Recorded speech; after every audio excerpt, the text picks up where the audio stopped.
Corona से बिहार में मचा हाहाकार। कोरोना के चलते सीएम नीतीश ने की उच्च स्तरीय बैठक में सभी सरकारी और निजी अस्पताल में कोविड बेड बढ़ाने पर हुई चर्चा। कोरोना का कहर जारी। रांची में मिले 1686 नए संक्रमित, 124 लोगों की संक्रमण से गई जान।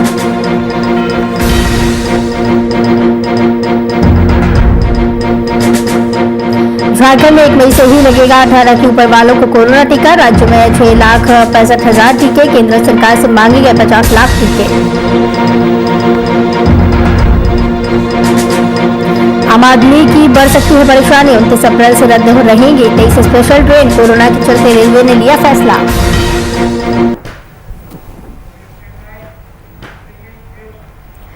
नमस्कार, वीआईपी न्यूज में आपका स्वागत है। आपके साथ मैं हूं आस्था श्रीवास्तव। तेजी से बढ़ते कोरोना के मामलों ने हर किसी को परेशान कर रखा है।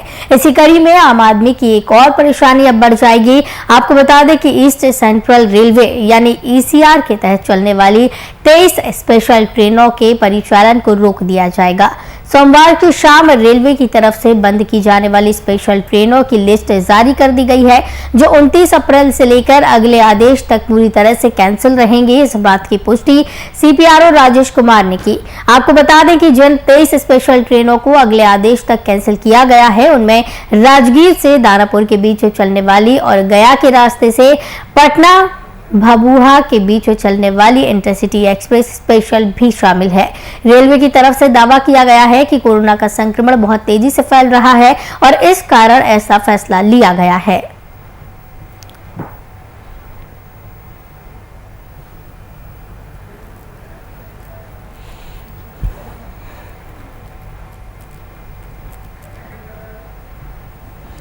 तो आपको बता दें कि 29 अप्रैल से 23 स्पेशल ट्रेनें रद्द रहेंगी। आम आदमी की परेशानी बढ़ सकती है, खास करके जो प्रवासी है, मजदूर है, जो दूसरे राज्यों से अपने राज्य को वापस आ रहे हैं। तमाम परेशानियां उनकी बढ़ सकती हैं। इस खबर की तमाम जानकारी के लिए हमारे साथ एग्जीक्यूटिव एडिटर प्रशांत झा जी जुड़े हुए हैं। प्रशांत जी, आम आदमी की अब परेशानी बढ़ सकती है, खास करके वो प्रवासी जो दूसरे राज्यों से अपने राज्य में वापसी कर रहे हैं। देखिए, ऐसा जिस तरह से जो बिहार में जितने जो कोविड की स्थिति है और खास करके जो यहाँ पर रेलवे है ने यह फैसला लिया है कि जो जो डिस्ट्रिक्ट जो ट्रेनें चलती हैं, जिसको हम लोग ये कहते हैं कि ये पैसेंजर ट्रेनें हैं, जैसे पटना से गया है, बरौनी से बनारस है, पटना से दरभंगा है, पटना से सहरसा है, बरौनी से समस्तीपुर की ट्रेनें हैं। तो इस तरह की जो ट्रेनें हैं, इन तमाम ट्रेनों को इसलिए रोकने का फैसला किया है कि इन ट्रेनों में कोविड के गाइडलाइन का पालन नहीं किया जा रहा था और जो ट्रेन का वैक्सीनेशन होना है वो भी रोजाना नहीं हो पा रहा था, क्योंकि इतनी सारी ये ट्रेनें हैं कि सारे ट्रेनों को वैक्सीनेशन करके फिर पैसेंजर्स को उसमें चढ़ाने के लिए जितनी कवायद करनी होगी, उसमें जो ईसीआर है, जो ईस्ट सेंट्रल रेलवे है, ये उसमें सक्षम नहीं पा रहा था। तो आखिरकार इसने यहाँ पर 29 तारीख से 23 ट्रेनों को बंद करने का फैसला लिया है। जी प्रशांत जी, जिस तरीके से कोरोना संक्रमण फैल रहा है, जिस तरीके से आपके द्वारा बताया गया कि कोरोना की जो गाइडलाइन है उनका पालन इन ट्रेन में नहीं किया जा रहा था, जितनी भी पैसेंजर ट्रेन है 23 स्पेशल ट्रेनों को अगले आदेश तक कैंसिल किया गया है। तो इससे क्या कुछ परेशानी वहां पर मौजूद लोगों को होगी जो ट्रेवल इन ट्रेनों से कर रहे थे? बहुत परेशानी होगी। आप समझ लीजिए कि इन दिनों जो बस में जाने से जो लोग घबराते थे, जिनको लगता था कि ये बस में जो जितनी नजदीकियों पर यात्रियों को बिठाया जाता है उससे उनको डर लग रहा था, वो ट्रेन को पसंद कर रहे थे और ट्रेन से यात्रा कर रहे थे। अब समझिए कि पूरे बिहार यूपी के बीच में ये जो 23 ट्रेनें थी, इससे लोगों का आवागमन चल रहा था और लोग जो लोकल लेवल पर जो ट्रेवल कर रहे थे, इसके अलावा जो लोग घर लौट रहे थे, जो प्रवासी बिहार लौट रहे थे, वो अपने गंतव्य तक जाने के लिए इन ट्रेनों का सहारा ले रहे थे। इन 23 ट्रेनों के बंद होने से आप समझिए कि इसका इफेक्ट जो है लगभग 1 करोड़ लोगों पर पड़ने वाला है, क्योंकि ये डेली का जो लोगों का आवागमन था वो बाधित हो जाएगा। और ये समझिए कि एक तरह से आस्था ये अलार्मिंग है।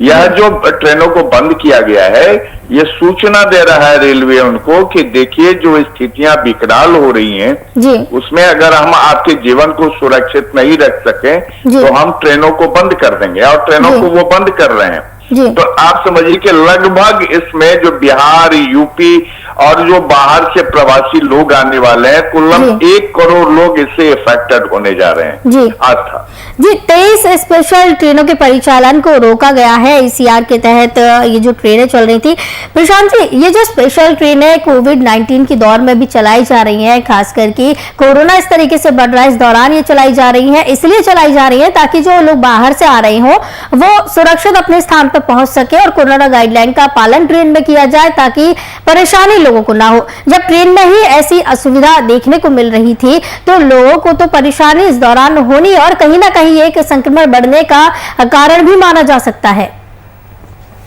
क्योंकि देखिए जो भी ट्रेनें चल रही हैं अभी और उनको कोरोना स्पेशल करके चलाया जा रहा है, उसमें ये कोशिश की जाती है कि ट्रेन जब अपने गंतव्य पर लौट के आती है तो उस ट्रेन को वैक्सीनेशन किया जाता है और पूरे के पूरे ट्रेन को सैनिटाइज किया जाता है ताकि उसमें कोई भी यात्री चढ़े तो वो कोरोना पॉजिटिव ना हो। लेकिन जो स्थितियां थी उसमें इतनी सारी ट्रेनों को आप अंदाजा कर लीजिए कि ये 23 ट्रेनें हैं जो कि पैसेंजर स्टेटस पे चलती हैं। इनको रोजाना रोज इनको लाके और सैनिटाइज करना ये संभव नहीं हो पा रहा था। इसके अलावा क्या था कि आप देख लीजिए कि जिस तरह से कोरोना पेशेंट लगातार बढ़ रहे हैं और ये ट्रेनें जैसे चलती थी, ये बरौनी से मान लीजिए बनारस की ट्रेन चल रही थी और बनारस से लेके भभुआ आती थी, भभुआ से सासाराम होते वो पटना तक ट्रेनें आती थी। तो इसमें लोगों की पहचान भी नहीं हो पाती थी और भीड़ बहुत होती थी इन ट्रेनों में। तो आखिरकार जो पूर्व मध्य रेलवे है उसने ये निर्णय किया है कि इन 23 ट्रेनों को बंद कर दिया जाए आगामी 29 अप्रैल से। इसके पीछे के रीजन एक और आपको आस्था बता दूं कि जो कोविड के पेशेंट की संख्या बढ़ रही है और लोग जिन्होंने अपनी जांच नहीं कराई है वो इस अगर ट्रेन में चढ़ जाए तो फिर क्या फैलाव होगा कोरोना का, इसके डर से रेलवे ने जो ईसीआर है सेंट्रल रेलवे, इसने यह फैसला किया है और इसने यह 29 अप्रैल से इसको बंद करने का ऐलान कर दिया है। अच्छा जी प्रशांत जी, कहीं ना कहीं जिस तरीके से आपने बताया कि यदि जो संक्रमित है और वो अगर ट्रेन में बैठकर किसी क्षेत्र में जा रहा है और पहचान भी इस दौरान नहीं हो पाती तो कहीं ना कहीं संक्रमण इससे ज्यादा बढ़ने का खतरा बन सकता है। तो ये ट्रेन रद्द करने से सरकार ने, रेलवे प्रशासन ने ये जता दिया है कि स्वास्थ्य पहली प्राथमिकता है। ऐसा स्वास्थ्य तो पहली प्राथमिकता है। आप देख रही होंगी कि इन ट्रेनों को बंद करने के पीछे भी यही वजह बताई गई है ताकि लोगों को सुरक्षित रखना है। आप देखिएगा कि जिस तरह से खास करके बिहार में कोविड पेशेंट को लेकर के जो यहाँ पर अफरा तफरी का माहौल है और जिस तरह से अस्पतालों में ऑक्सीजन की कमी, दवाइयों की कमी, और खुद आपको बता दें कि मुख्यमंत्री नीतीश कुमार कल 2 घंटे तक पटना शहर में घूमते रहे यह जानकारी लेने के लिए कि भाई कहाँ क्या स्थिति है और कैसे इस पर नियंत्रण पाया जा सकता है। तो ग्राउंड रिपोर्टिंग भी खुद ग्राउंड जीरो पर जाकर के खुद कल नीतीश कुमार ने भी देखा है। इसके अलावा जो स्टेशनों को लेकर के कोविड गाइडलाइन जारी किए गए थे कि कोई भी ट्रेन आती है, कोई भी पैसेंजर उतरता है तो उसको थर्मल स्कैनर से पहले उसके फीवर को चेक किया जाए, फिर बाद में वहीं पर ट्रूनेट से उसके हर पैसेंजर्स को चेक किया जाए। वो भी पॉसिबल नहीं हो रहा। बड़े स्टेशनों पर तो हो पा रहा है, जो छोटे स्टेशन है वहां नहीं हो रहे हैं। पैसेंजर ट्रेन हर छोटे छोटे स्टेशन, हॉल्ट्स सब जगह रुकते हुए जा रहे थे। तो ऐसे में यह था कि इन ट्रेनों को बंद करके लोगों को सुरक्षित किया जाए। हाँ, हालांकि इससे परेशानी लोगों को बहुत होगी। जिनको इमरजेंसी में कहीं जाना है, आना है, उनके लिए ये साधन जो तो रेलवे का है ये अगर बंद हो जाता है तो बहुत नुकसान होगा, बहुत उनको परेशानी झेलनी पड़ेगी। खास करके अभी शादी विवाह का मौसम है और ऐसे में जो स्थानीय लोग हैं वो इधर उधर मूव कर रहे थे, उनको बड़ा नुकसान होगा। लेकिन लोगों को जीवन रक्षा करने के लिए ये इस यार का और सरकार का यह फैसला बहुत ही अहम फैसला है। जी बिल्कुल प्रशांत जी, जिस तरीके से लोग अभी शादियों के दौर में एक स्थान से दूसरे स्थान जा रहे थे और इस तरीके से ये 23 ट्रेनों का रद्द करना कहीं ना कहीं लोगों के लिए परेशानी भी खड़ी कर सकता है। तो अब लोग जब एक जगह से दूसरे स्थान जाएंगे तो लोगों के पास दो ऑप्शन ही बचते हैं, या तो वो बस से ट्रेवल करें या फिर वो फ्लाइट से जाए। देखिए आस्था, ये जो ट्रेनें बंद की गई हैं, ये ट्रेन उन रूटों पर चलती थी जहां पर फ्लाइट के रूट नहीं है या जहां पर डायरेक्ट राजधानी पटना से बस नहीं जाती है। जैसे मैं आपको बता दूं कि कई रूट ऐसे हैं जहां पर बस नहीं चलती है, तो पैसेंजर्स ट्रेन के जरिए पूरे बिहार में एक रेल का नेटवर्क फैला हुआ था ताकि जो पैसेंजर्स हैं वो एक जगह से दूसरी जगह तक जा सकते हैं। अब आपको एक छोटा सा उदाहरण देता हूं कि मुजफ्फरपुर से नरकटियागंज होते हुए रक्सौल की जो ट्रेनें जा रही थी, इस ट्रेन में अगर कोई सवारी बैठता था तो आप समझ लीजिए कि वो मुजफ्फरपुर से लेकर के पूरे जो चंपारण का इलाका है उसमें वो कहीं भी जाना है तो वो आसानी से जा सकता था। अब इन ट्रेनों के बंद हो जाने से लोगों का आवागमन तो बंद हो जाएगा, लेकिन जीवन को सुरक्षित रखना है तो ये ज्यादा जरूरी है। और दूसरी बात है कि इन जगहों पर अब जाने के लिए लोगों के पास एक ही ऑप्शन बचता है कि या तो वो निजी सवारी से जाएं या फिर अगर वहां पर जो लोकल जो प्राइवेट व्हीकल जिसको हम कहते हैं, जो शेयर व्हीकल कहते हैं, वो व्हीकल अगर चल रहा है तो उससे जाए। तो उन व्हीकलों से जाना लोगों के लिए ज्यादा असुविधाजनक है, क्योंकि उस व्हीकल में भी लोग सट के बैठते हैं, सामाजिक दूरी का पालन नहीं होता है। तो ऐसे में लोगों के लिए भारी मुश्किल का सामना करना पड़ेगा जब ये सारी ट्रेनें, जो 23 ट्रेनें हैं, जो पैसेंजर्स ट्रेनें हैं, जो कोविड स्पेशल के रूप में चल रही थी, इनको बंद करा दिया गया है। अच्छा जी बिल्कुल, जिस तरीके से ये ट्रेनें रद्द की गई है तो कहीं ना कहीं परेशानी तो लोगों को होगी ही, लेकिन सरकार की तरफ से ये जो पहल की गई है कोरोना को देखते हुए, ये पहल काफी अच्छी की गई है। इस वजह से कोरोना जिस तरीके से काबू में किया जा सकता है, सरकार हर तरीके से प्रयास कर रही है कि किस तरीके से काबू में किया जाए। बहुत बहुत धन्यवाद एग्जीक्यूटिव एडिटर प्रशांत झा हमारे साथ जुड़े थे इस खबर की तमाम जानकारी के लिए। तो आपको बता दें कि 29 अप्रैल से 23 ट्रेनें रद्द रहेंगी। झारखंड में कोरोना वायरस के मामले लगातार बढ़ते ही जा रहे हैं। सोमवार को रांची में 1686 नए संक्रमित मरीज मिले, जिसके चलते झारखंड में नए संक्रमितों की संख्या बढ़कर 5541 हो गई है। साथ ही राज्य में 124 संक्रमितों की मौत हुई। तो वहीं इसके साथ ही राज्य में कोविड-19 पॉजिटिव मरीजों की संख्या बढ़कर 2,07,288 हो गई है, जिसमें 49,504 सक्रिय मामले हैं। इसके अलावा इस संक्रमण से 2,115 लोगों की मौत हो चुकी है। साथ ही 1,55,669 लोग इससे ठीक हो चुके हैं।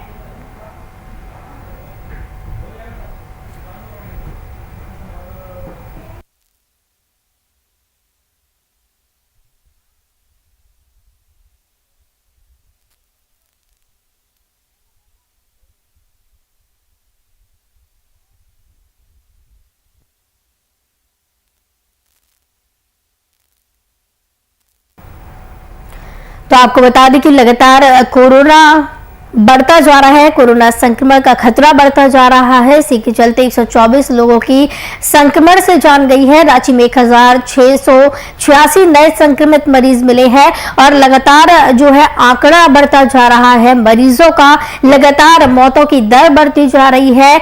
हालांकि स्वास्थ्य सुरक्षा सप्ताह चलाया जा रहा है झारखंड में, लेकिन कहीं ना कहीं जिस तरीके से आंकड़े देखने को मिल रहे हैं, बेहद ही चिंताजनक ये आंकड़े हैं। 1686 नए संक्रमित इस दौरान मिले हैं। तो कोविड-19 पॉजिटिव मरीजों की संख्या बढ़कर 2,07,288 तक पहुंच गई है। लगातार कोरोना के मामले बढ़ रहे हैं। एक दिन में अगर बात की जाए तो सोमवार को ही रांची में 1686 संक्रमित मरीज मिले हैं। झारखंड में नए संक्रमितों की संख्या अब 5,541 तक पहुंच गई है और राज्य में 124 लोगों की मौत हुई है। तो वहीं राज्य में कोविड-19 मरीजों से की संख्या बढ़कर 2 लाख से भी ज्यादा पहुंच गई है। कोरोना लगातार अपना कहर बरपा रहा है और इस दौरान स्वास्थ्य सुरक्षा सप्ताह चलाया जा रहा है झारखंड में। तो सड़कें वीरान है, सुनसान है, जरूरत के सामान ही मिल रहे हैं, जरूरत पड़ने पर ही लोग बाहर निकल रहे हैं। कोरोना लगातार भयावह रूप लेता जा रहा है और जिस तरीके से कोरोना के आंकड़े बढ़ रहे हैं, बेहद ही चिंताजनक ये आंकड़े देखने को मिल रहे हैं। इस दौरान 124 लोगों की संक्रमण से जान गई है और 1686 नए संक्रमित इस दौरान मिले हैं। तो 49,504 सक्रिय मामले इस दौरान है। इसके अलावा संक्रमण से 2,115 लोगों की मौत अब तक हो चुकी है। साथ ही 1,55,669 लोग ठीक भी हो चुके हैं। तेजी से लगातार कोरोना बढ़ रहा है और परेशान हर किसी को कर रखा है। लगातार कोरोना के आंकड़ों में बढ़ोतरी देखने को मिल रही है। जिस तरीके से आंकड़े सामने आ रहे हैं, बेहद ही गंभीर आंकड़े देखने को मिल रहे हैं। मौतों की दर जिस तरीके से बढ़ रही है और मरीजों की आंकड़े जिस तरीके से बढ़ रहे हैं, कोरोना लगातार अपने पैर पसारते हुए जा रहा है। कोरोना की दूसरी लहर जो है लगातार फैलती जा रही है, जिसकी वजह से लोग परेशान हो रहे हैं। कहीं ना कहीं इस दौरान आर्थिक स्थिति पर भी असर देखने को मिल रहा है। सड़कें वीरान हैं, काम पड़ने पर ही लोग बाहर निकल रहे हैं, आवश्यक सामग्री ही लोगों तक पहुंच पा रही है। तो सरकार भी इस दौरान पूरी तरीके से सतर्क दिखाई दे रही है। कोरोना को लेकर सरकार अपने स्तर से सभी तरीके के प्रयास करने की कोशिश कर रही है कि किस तरीके से कोरोना को काबू में किया जा सकता है। स्वास्थ्य व्यवस्था पर सरकार फोकस कर रही है, स्वास्थ्य व्यवस्था को सरकार सुधारने की कोशिश कर रही है। लेकिन लगातार जिस तरीके से आंकड़े बढ़ रहे हैं, राज्य में 1,686 नए संक्रमित इस दौरान मिले हैं और झारखंड में नए संक्रमितों की संख्या बढ़कर 5,541 तक पहुंच गई है। और अगर बात की जाए, राज्य में 124 संक्रमितों की इस दौरान मौत हुई है। तो कहीं ना कहीं बेहद चिंताजनक स्थिति यहां पर देखने को मिल रही है कोरोना को लेकर।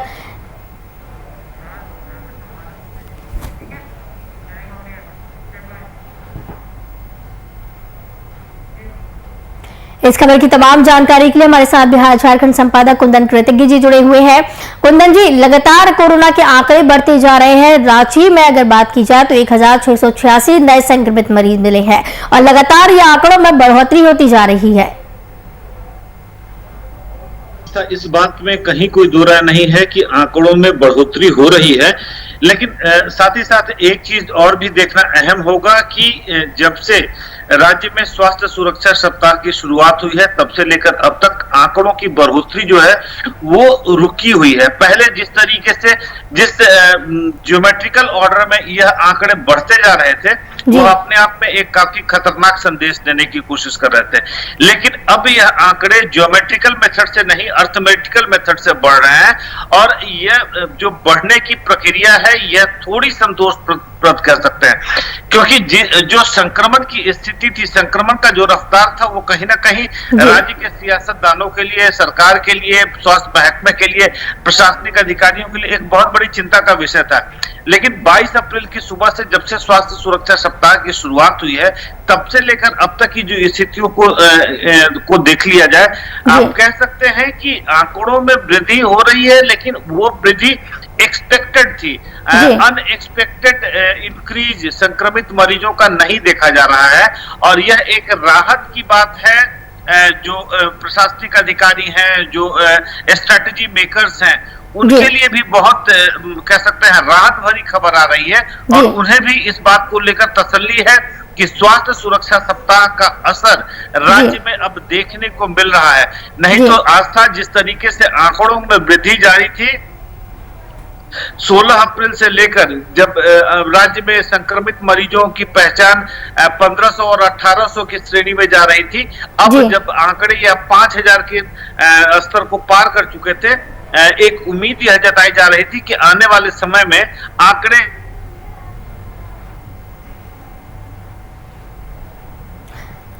जैसे ही आंकड़े 8000 और 10,000 के स्तर तक जाते, झारखंड की स्थिति बहुत विभत्स हो जाती। जी, जी, तो कहीं ना कहीं ये जो स्वास्थ्य सुरक्षा सप्ताह चलाया जा रहा है, सरकार की तरफ से जो पहल की जा रही है, ये राहत दे रही है लोगों को और रिकवरी रेट में भी सुधार देखने को मिल रहा है।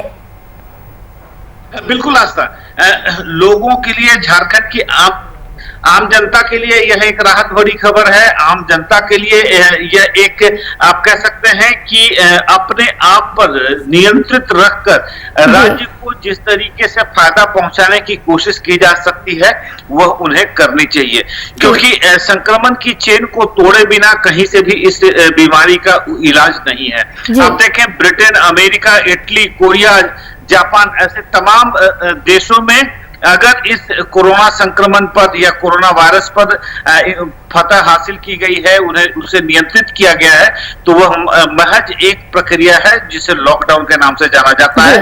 झारखंड में भले ही उसका नाम स्वास्थ्य सुरक्षा सप्ताह दिया गया हो, आज तमाम देश जिस तरीके से भारत के सामने मदद के लिए आ रहे हैं, इन देशों ने भी कोरोना वायरस की से जंग लड़ी है और वह वहीं से हमें सीख लेनी होगी।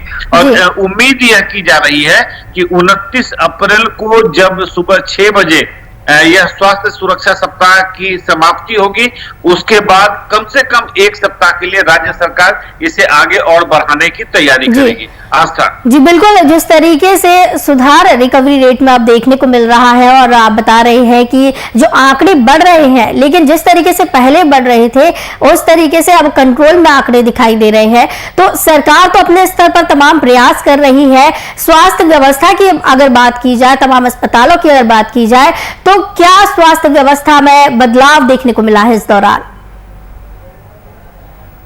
जब दूसरे स्ट्रेन के संक्रमण की शुरुआत हुई थी, उस समय राज्य में ICU supported beds, oxygen supported beds की संख्या 2500 के आसपास थी।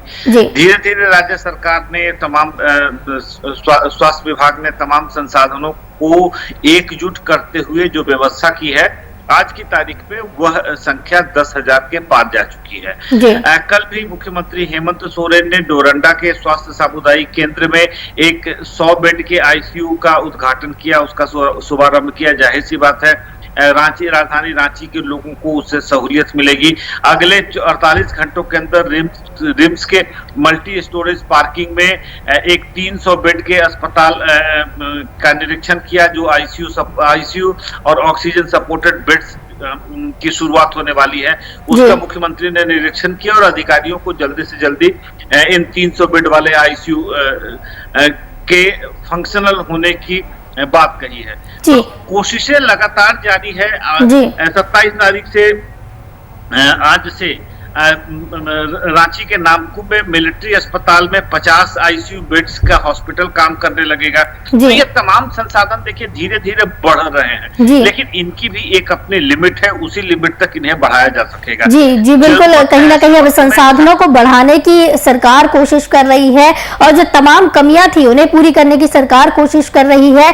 तो जिस तरीके से अभी बीते दिनों देखने को मिला था कि रांची में भी और झारखंड के कई जिलों में जो सिलेंडर की कमी हो रही थी, ऑक्सीजन सिलेंडर की, तो सरकार किस तरीके से कोशिश कर रही है कि ये जो ऑक्सीजन सिलेंडर की कमी देखने को मिल रही है इसको पूरी किया जा सके? देखिए, राज्य में ऑक्सीजन की आपूर्ति में कहीं कोई दिक्कत नहीं है। अगर दिक्कत है तो ऑक्सीजन के सिलेंडर्स में दिक्कत है। वो जंबो सिलेंडर्स की बात कर लें या मिनी सिलेंडर्स की बात कर लें, इन तमाम सिलेंडर्स की दिक्कतें हैं।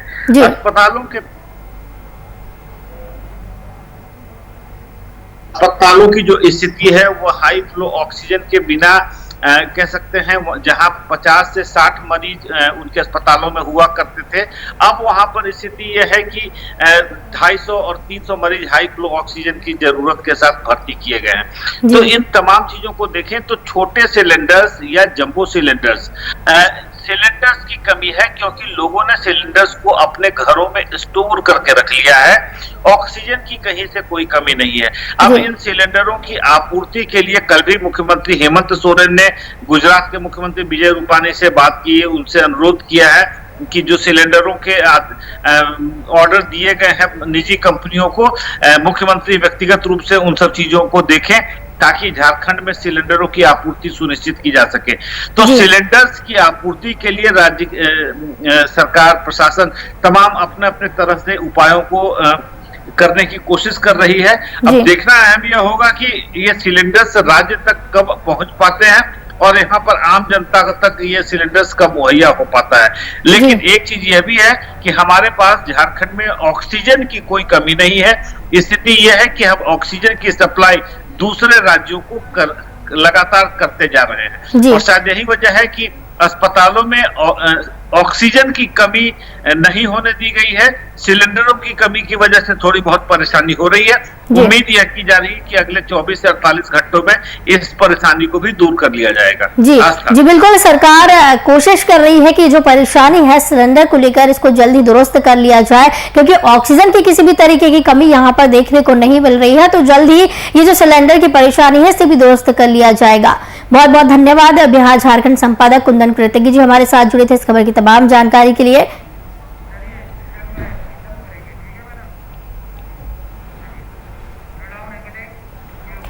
वीआईपी न्यूज के बुलेटिन में फिलहाल इतना ही। मुझे दीजिए इजाजत, नमस्कार।